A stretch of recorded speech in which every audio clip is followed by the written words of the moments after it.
You're tired of people scamming you out of your mind, telling you that you'll win them in an instant, then you lose them after that same instant. I'm going to do the same thing today, but just a little bit better.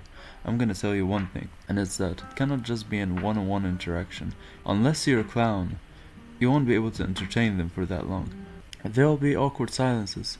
Now, awkward silences are fine with your friend, but are they really fine with a stranger? No, that's because even if it's not awkward for you, it's gonna be really awkward for them, and they're not gonna be ready to meet you again after that. And so, an activity would just fix that for you.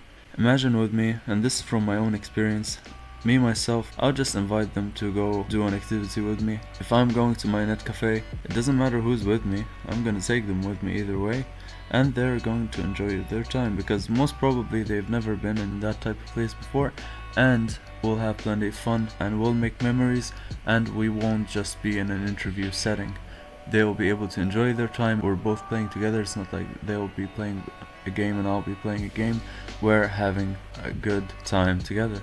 And so they'll grow more and more comfortable with you, start showing you their comfortable side, and things will get easier from there because they're actually going to be interested in you and they'll want to enjoy time with you. Then awkward silences won't be that hard to get through.